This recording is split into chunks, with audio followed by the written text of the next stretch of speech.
When I was a child, I remember when my father used to take us out to the woods, and we would take an axe, we would find a nice full pine tree, and we would cut it down, we would drag it through the snow, we would bring it in the house, much to my mother's protest, because there'd be pine needles and snow everywhere. And then we would set it up on one of those metal stands so that it wouldn't move. You know, we made sure it was really good and solid. And we would deck it with gold and silver trimmings and everything. And of course, you know, put the traditional five-pointed sow on top of it. And this is what most people, if they're from my generation, and most people nowadays, would have gone through that. I'm not saying that you will go out and cut down a tree. No, a lot of people like going for the artificial stuff. So what could possibly be wrong with the Christmas tree? Is there anything unbiblical or ungodly about it? Well, according to the Bible, in Jeremiah chapter 10, we pick it up in verse 1. It says, "Hear ye the word which the Lord speaketh unto you, O house of Israel. Thus saith the Lord." And folks, I want you to memorize these next 7 words. "Learn not the way of the heathen, and be not dismayed at the signs of heaven, for the heathen are dismayed at them. For the customs of the people are vain." Now listen very carefully to this. We're in the middle of verse 3. "For one cutteth a tree out of the forest, the work of the hands of the workmen with the axe. They deck it with silver and with gold. They fasten it with nails and with hammers, that it move not." Ladies and gentlemen, that's a Christmas tree. And right here in God's own word, he says, "Learn not the way of the heathen." What the heathen are the ancient occultists. They're also known as pagans. You are not supposed to be practicing any of this. God's own word makes it very clear not to be involved in this. And yet, there are going to be those people who's going to try to convince you, well, God's not talking about a tree here. He was referring to a plant or to something else. I've heard these arguments over and over and over again, ladies and gentlemen, and quite honestly, at this age, I'm sick of it. Because God's word makes it very clear. These people have gone out, they've cut down a tree, they brought it home, they fastened it so it didn't move, they put all types of gold and silver decorations on it, they decked the halls with it, and this is exactly what we're doing to this very day. So don't tell me that this is something other than a tree, because this is exactly what those pagans were doing then, and that's exactly what we're doing now. And when we take a look just at one of these pictures, this is exactly what the Bible had been talking about. People had been trimming it and decking it with gold and silver and all these wonderful, beautiful items that are on it. The pagans, among other things, they would put little pieces of cake, candy, and sweet items on it. This is why to this very day we're putting candy canes and other things like that on it, because it's part of the ancient pagan practice of honoring the winter stag god. Now, as I just stated, Jeremiah makes it very, very clear that Christmas trees are not supposed to be observed. They have absolutely nothing to do with anything that is good or godly. So then the question is, why are we doing it? On top of the Christmas tree, and just about most Christmas trees, you will find that there is a 5-pointed star. Now the question is, why do we have, such an item on top of our trees? If you recall, well, there's many different candies, little cakes and offerings and such here. All this is here because it goes all the way back to Nimrod. Nimrod himself, as depicted here, this is one of the ancient depictions on a relief of Nimrod. Nimrod himself, if you remember, was the stag god. He was considered the winter god. And just like at Rockefeller Center, where they have these huge Christmas trees every year, all lit up. At the top, you'll find the traditional 5-pointed star. Now, interesting enough, at the base, in front of Rockefeller Center, whose address is 666, mind you, and it's no accident, because if you've ever gone to that building, and I've seen it and been there before, the very top, these huge neon lights, there are 3 red 6s that will glow at night. But at the base of this tree is a statue, and that remains there all year. And let me show you a larger version of this. That statue is the statue of Prometheus. Now, Prometheus, if you know your ancient Greek legends, was the one who stole the fire of illumination from the gods and brought it down to mankind.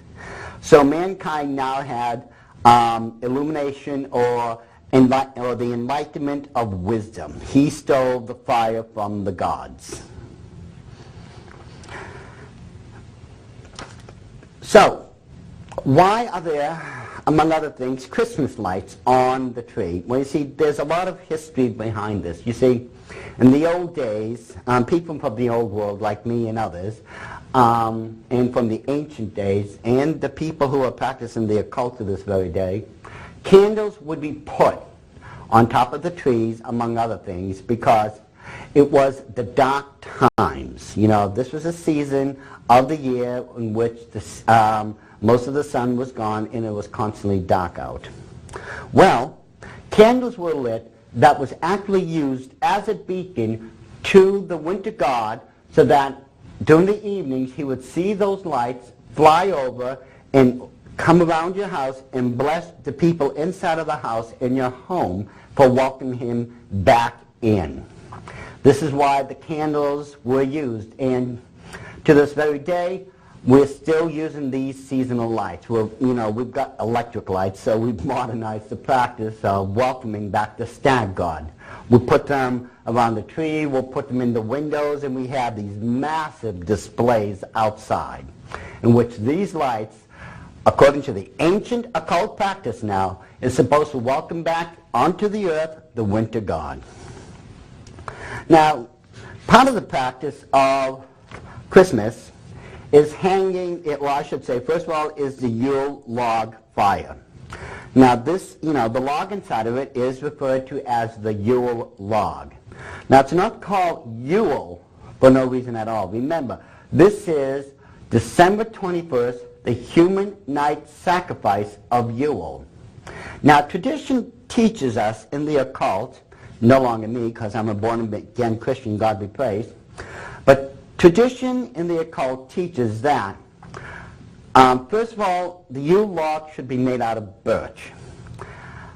Once it has been lit and used for the holidays, you're supposed to keep one part of the birch log or the Yule log and set it aside for next year. Why you do this is because you're supposed to take that piece of the Yule log from last year and light this year's Yule log. This way, it's a constant cycle. You take from the old, give to the new keeps rekindling itself over and over again. This, symbolically speaking, is a cycle of reincarnation, because every year you welcome back into your home by lighting the Yule log, the god of the winter known as the stag god, or originally known as Nimrod.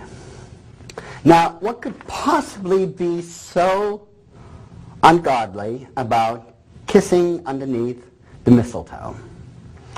Well, there's a couple things wrong with this, first of all.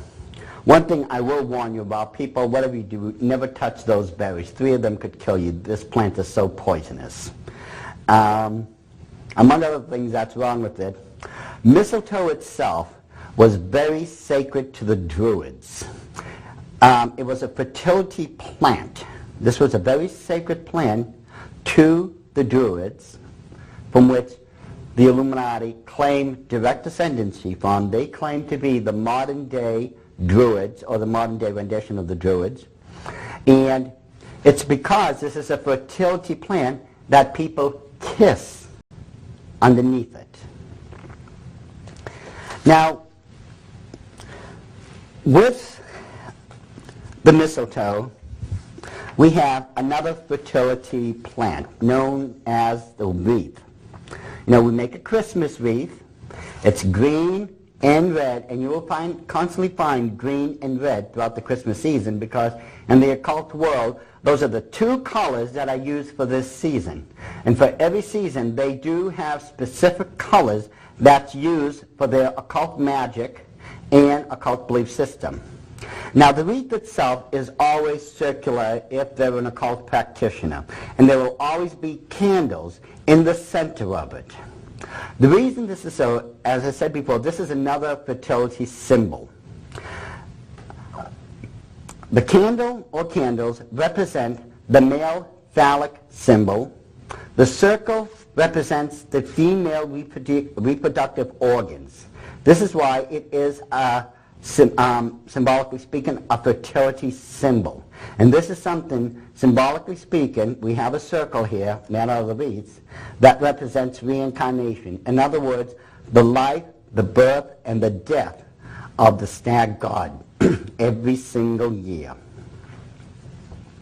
And you will find that this symbol originated from the great obelisk in Egypt. Now here is a picture of the Vatican City. You'll notice dead center is the obelisk. This obelisk here, at the very top of it, in that bowl supposedly resides the charred remains, the cremated ashes of Julius Caesar. But notice dead center is the to the side is the Christmas tree. Now, the obelisk itself, and let me explain this to you. Notice how the obelisk is here and there's a circle around it.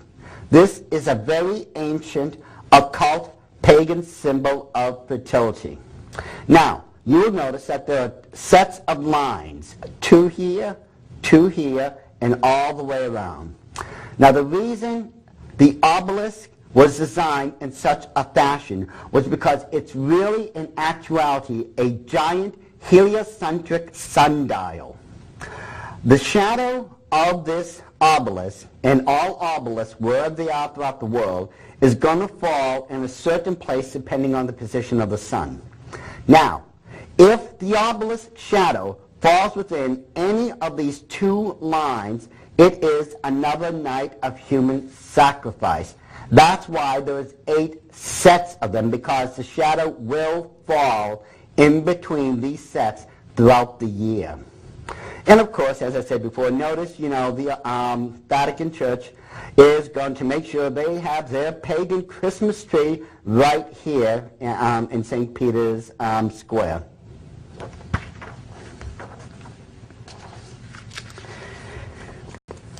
And other examples of the obelisk we have here is one in Central Park in New York. This would be Cleopatra's Needle. Supposedly, this is one of the 3 needles that resided in Heliopolis when they were just dragged from Egypt and brought here to America. This one here. Well, we've already gone over this one in the first DVD. This particular one was man-made, just like the others, but this one was made here in Washington, D.C. This is, of course, the Washington Monument.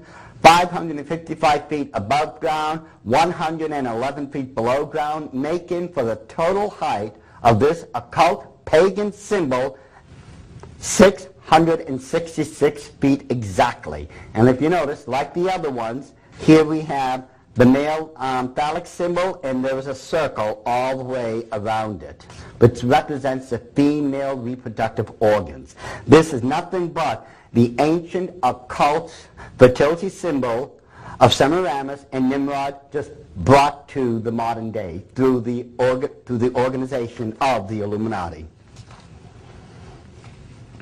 Now, of course, we have another fertility symbol here.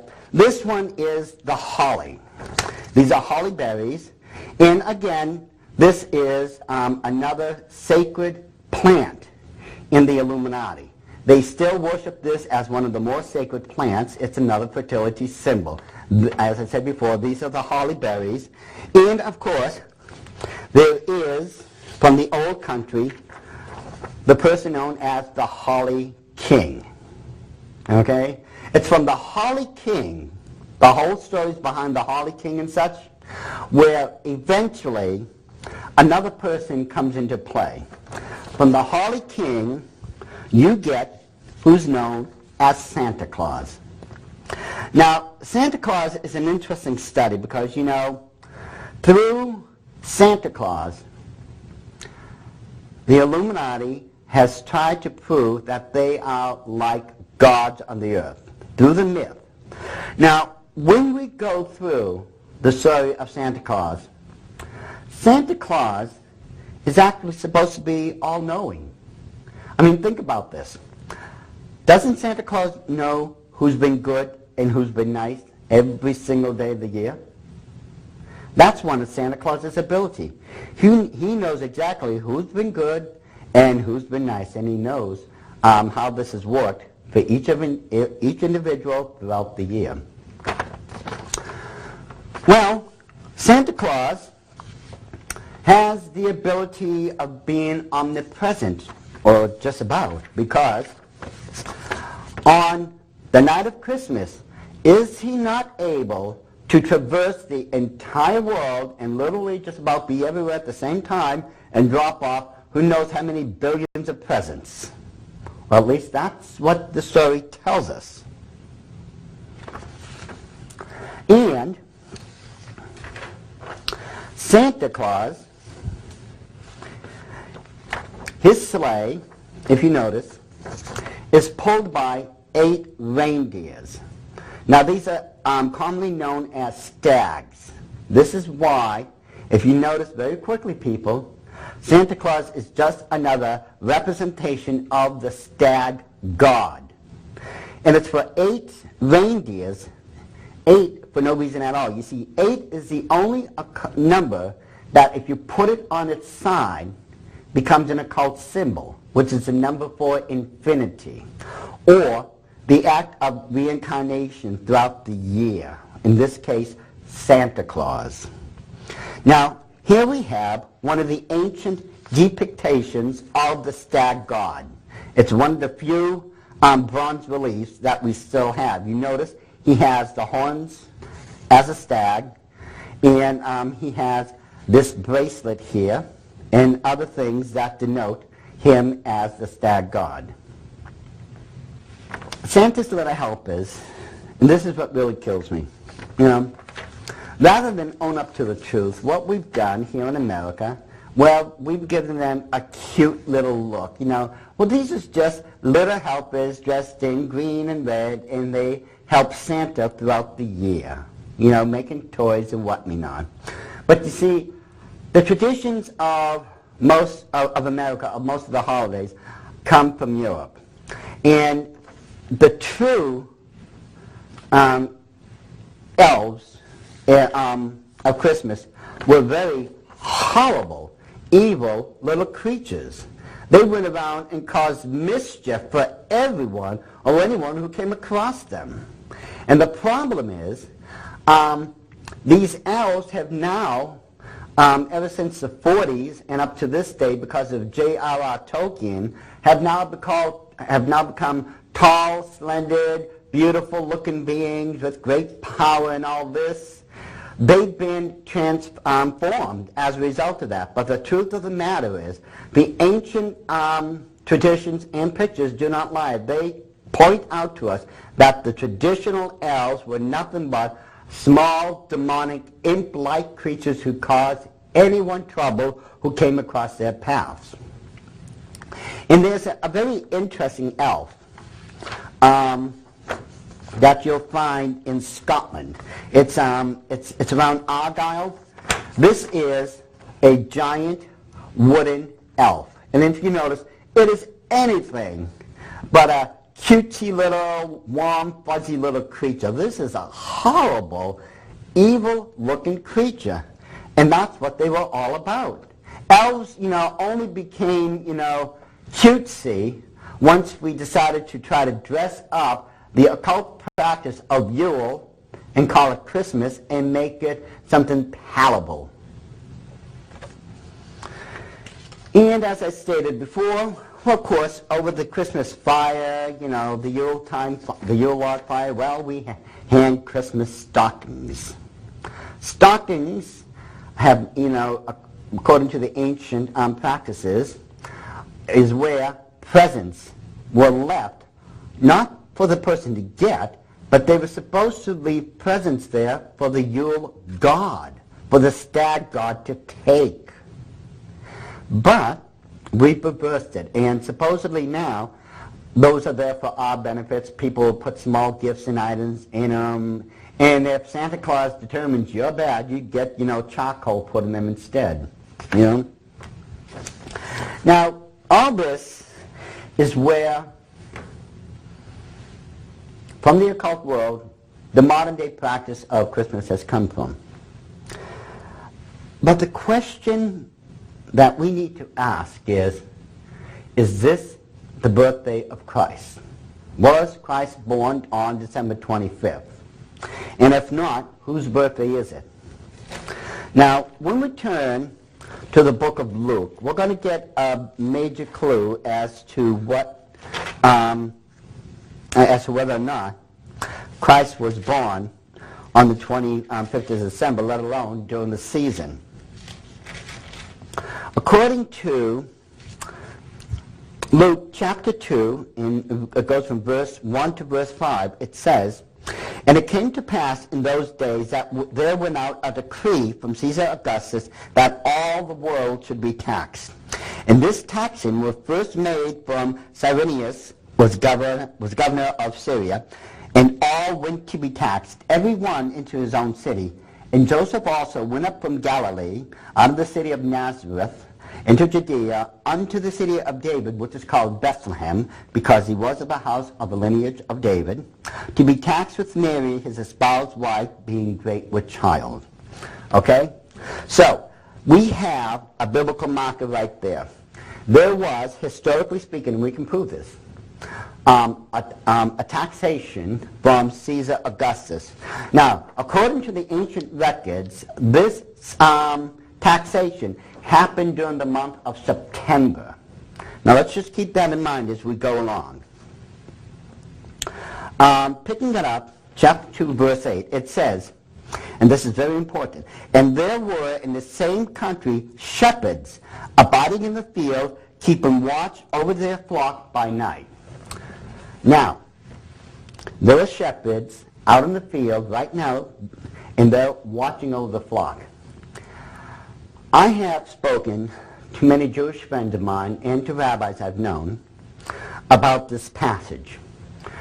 My friends who have lived on kibbutzes have told me that the sheep that shepherds watch over in the fields around that part of Judea and such, the sheep are never brought out of the field until the end of September, and they say usually no later than the second week of October, because it gets too cold out there for the sheep to survive in. So it's around that time of the year that they will bring the sheep in. And the rabbis have told me a similar story. They all say right around that same time. So, two things we can conclude so far, safely as far as I can see it. The timing of the taxation, and according to people who live there in Judea to this very day and in the past, who have spoken to me and who have been eyewitnesses, says that's the time of the year when they bring the sheep in. It's not after October or, the middle. It's not after that. It's before it, and usually that is somewhere around the end of September or around the beginning to the mid part of October. So we know that that's when the timing of the shepherds had to have been, right around that time. Now, we find out another interesting thing in the Bible. We have to pick this up going back to Matthew chapter 2, and we started in verse 1.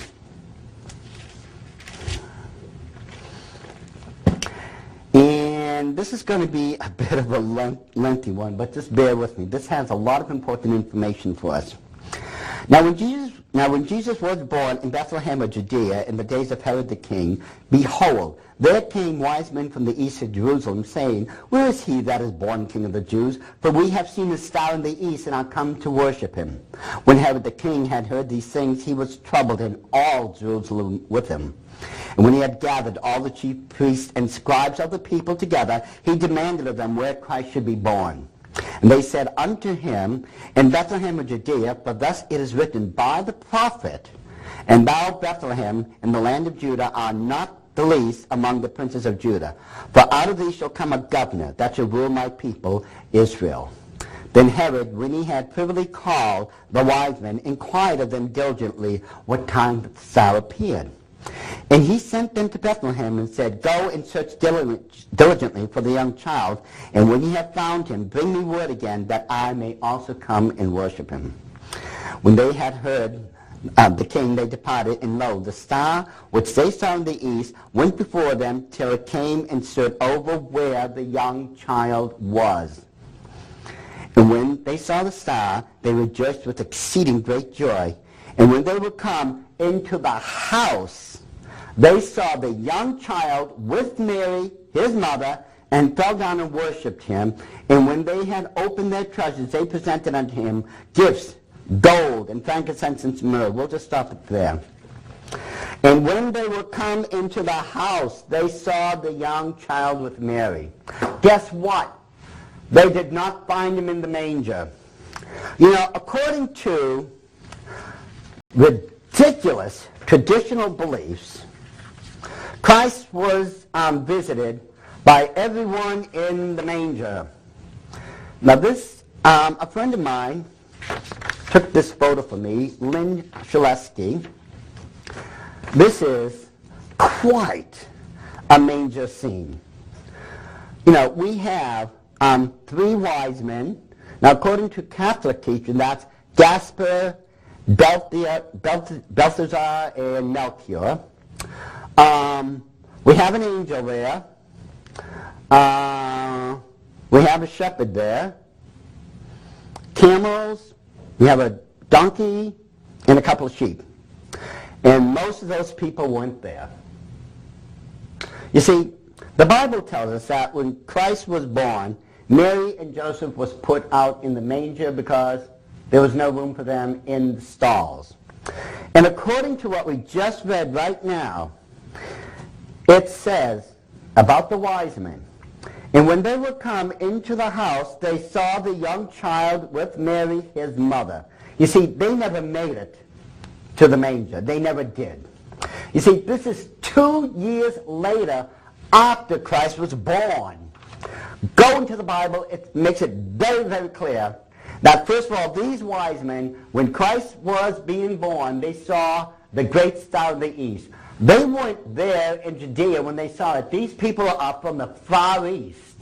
They had to literally cross from one end of the continent all the way across and then down into the land of Judea to where they could finally make it. And this took approximately 2 years, ladies and gentlemen, because they didn't have automobiles or planes or trains. They took camels. And they formed a giant caravan. And this caravan literally had to have been humongous because, you see, in those days and age, Judea and the outer provinces was not the place to visit because they had a lot of sordid people there. It was just not a user-friendly place, to put it politely. So the wise men, and it was more than three, because they had to pool their resources together, first of all, and get permission from whatever potentate they were under authority, and they had to leave and make that 2-year crossing with a huge army by their side so that they would be protected. Now, they would go through the region. They had, remember, gifts of gold, frankincense, and myrrh.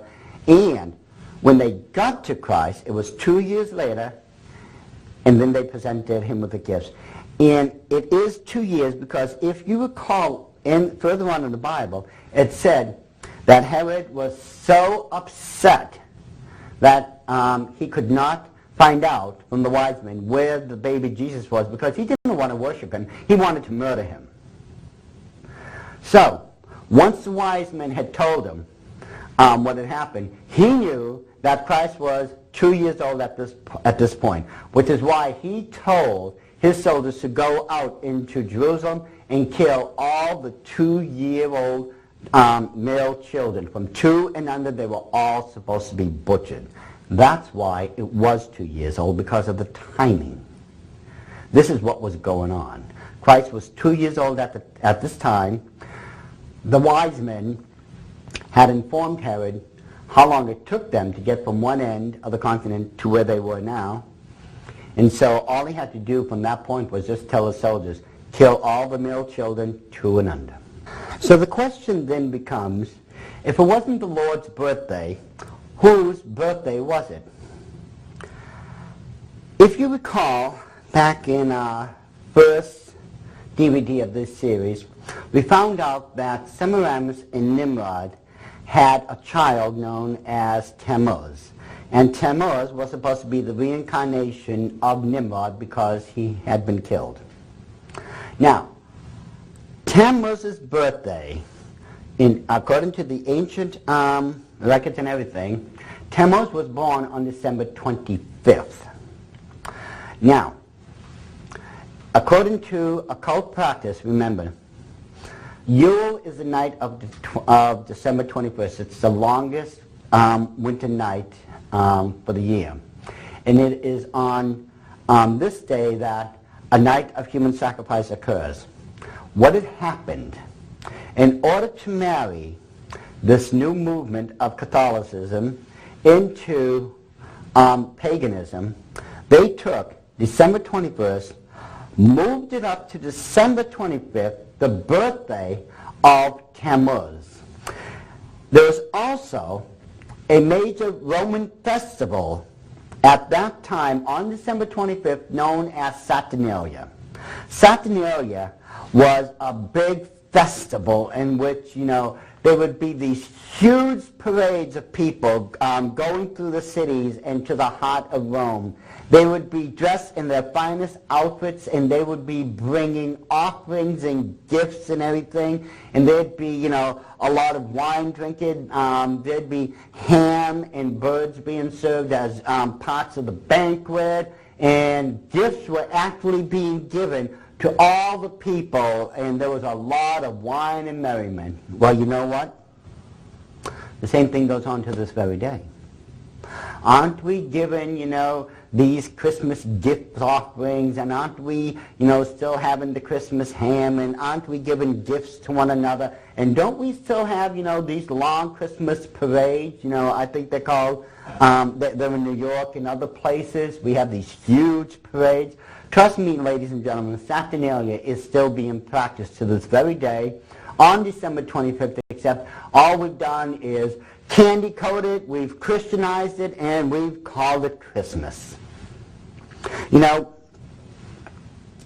When we take a look at this ancient relief, this is whose birthday we're celebrating. This is one of the most ancient and one of the few reliefs we have of the god known as Tammuz.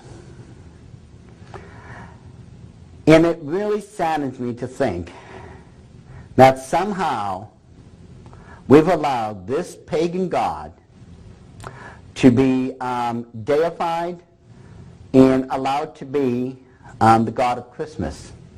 We, instead of having absolutely nothing to do with this pagan occult festival, we're actually worshiping the ancient god known as Tammuz. I think by now, and I don't think I have to go any further into this, I think it's quite obvious just from the biblical perspective alone, that God wants us to have absolutely nothing to do with these occult practices, because they are occult practices. They're nothing that we should be involved in. God said, learn not the way of the heathen. And over in Corinthians, he strictly tells us not to go after the traditions of men, because that's all these are. We find out from the scriptures, only Mary, Joseph, and the shepherds and some animals made it to the manger. The angels, believe it or not, had already made their proclamation to the shepherds that Christ was born, and then they left. They didn't make it to the manger. The wise men never made it to the manger. It took them 2 years to finally get to where the Lord was. And even the Bible says that they finally found Joseph in his mother's house. We should have absolutely nothing to do with any of these occult holidays. And yeah, it might appear as if I'm being a stick in the mud here, because let's face it, these holidays are alluring. I mean, come on, we get presents, and we sometimes get to choose what presents we want, even though we're not supposed to, but so it's very alluring, because as I've told people time and time again, there is a beautiful side to evil, and it's a very, very seductive one. It will twist and distort your reasoning and deceive you into believing that these things are indeed Christians, but they are not. Scripture warns us that the deceit of the enemy is so strong it could even deceive us, the elected children of God. So I'm going to leave it up to you, ladies and gentlemen, because let's face it, you are responsible for this knowledge now. It's between you and God. But I would tell you right now, I would get rid of this occult practice as soon as I could. Because the longer you allow it to stay in your life, the harder it is for you to get rid of it. And all I can say is right now, just think about all the evidence, review it in the Bible, and judge for yourself.